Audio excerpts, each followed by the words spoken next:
to destroy temples, burn scriptures, and forced the Buddhist monks and nuns to return to secular life.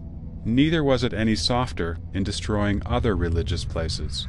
By the 1960s, there were hardly any religious places left in China. The Cultural Revolution brought even greater religious and cultural catastrophe in the campaign to cast away the four olds: old ideas, old culture, old customs, and old habits. For example, the first Buddhist temple in China was the White Horse Temple, built in the early Eastern Han Dynasty outside Luoyang City in Henan Province. It is honored as the cradle of Buddhism in China and also as the founder's home. During the campaign to cast away the four olds, the White Horse Temple, of course, could not escape looting. The following passage comes from the book How Many Cultural Relics Were Committed to Flames? The book says, "There was a village near the temple. The party branch secretary led peasants to smash the temple in the name of revolution. The over 1,000-year-old clay statues of the 18 Arhats, built in the Liao dynasty, were destroyed. The Bayeux scripture that an eminent Indian monk brought to China 2,000 years ago was burned. A rare treasure, the jade horse, was smashed to pieces." Several years later, Cambodian king in exile, Norodom Sihanouk, made a special request to pay homage to the White Horse Temple.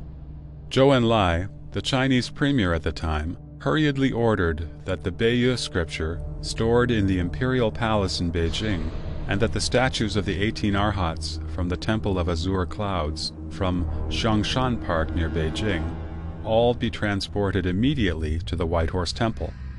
With these bogus replacements, a diplomatic difficulty was solved.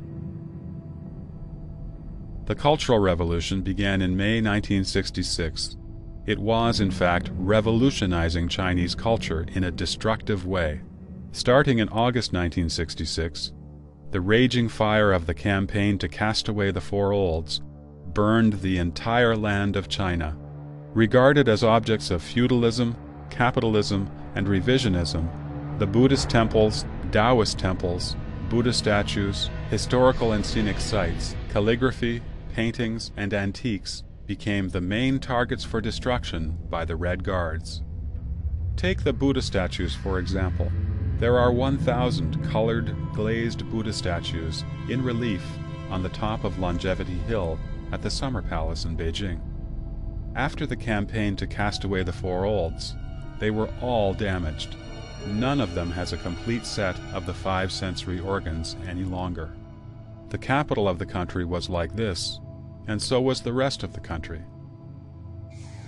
The Luoguan Temple, where Lao Tzu gave his lecture and left his famous Tao Te Ching 2,500 years ago, is situated in the Zhouzhi County of Shanxi Province. Centered on the platform where Lao Tzu lectured, within a radius of 3 miles, there are over 50 historical sites.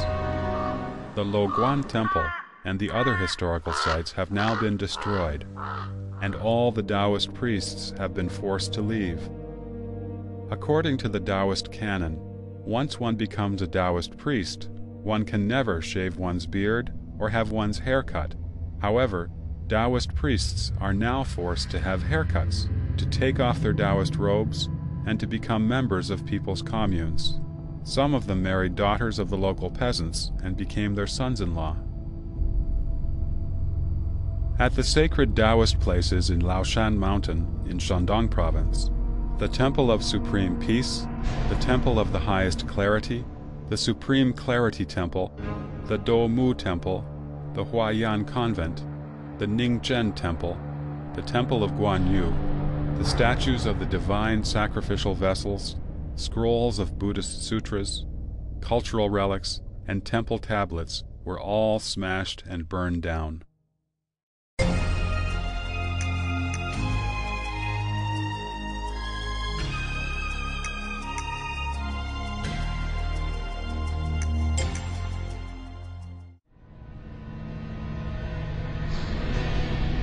In the campaign to cast away the four olds, many one-of-a-kind books, calligraphies, and paintings that had been collected by intellectuals were committed to fire.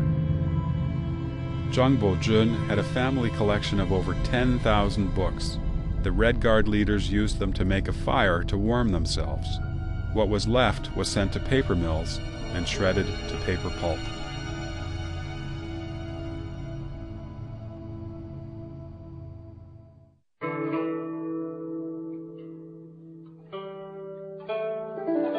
A poem by Meng Haoran from the Tang Dynasty goes, "While worldly matters come and go, ancient, modern, to and fro, rivers and mountains are changeless in their glory, and still to be witnessed from this trail." If today Chinese people were still to remember some of their history, they would probably feel differently when they recite this poem. Cultural relics, as the essence of Chinese culture, have been inherited and accumulated over several thousand years. Once destroyed, they cannot be restored. Experiences like that of Zhangbo Jun are countless all over China. Rarely any relics and historic sites could escape such catastrophe. When we sighed over the old summer palace being burned down by the Anglo-French Allied force, when we sighed over the monumental work of the Yongle Encyclopedia being destroyed by invaders' flames of war, how could we have anticipated that the destruction caused by the CCP would be so much more widespread, so much more long-lasting, and so much more thorough than that caused by any invaders?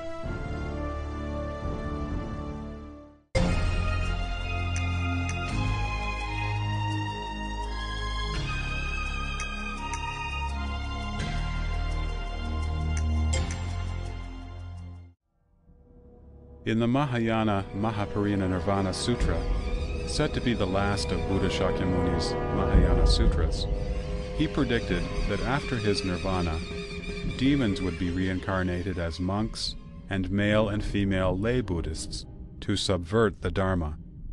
Of course, we cannot verify what Buddha Shakyamuni was referring to exactly. However, the CCP's destruction of Buddhism indeed started with forming a united front with some Buddhists. They even sent some underground Communist Party members to infiltrate the religion directly, to subvert it from within. In a criticism meeting during the Cultural Revolution, someone questioned Zhao Puchu, vice president of the Chinese Buddhist Association at the time. "You are a Communist Party member, so why do you believe in Buddhism?" Buddha Shakyamuni received righteous attainment through precept, concentration, wisdom. Before his nirvana, he instructed his disciples to admire the precepts, regard the precepts as your teacher. In the Buddhist scriptures, many kinds of retribution were described for breaking the precepts. In 1952, the CCP sent representatives to attend the inaugural meeting of the Chinese Buddhist Association. At the meeting, many Buddhists in the association proposed to abolish the Buddhist precepts. They claimed that these disciplines had caused the death of many young men and women. Some people even advocated people should be free to believe in any religion. There should also be freedom for the monks and nuns to get married, to drink alcohol, and to eat meat.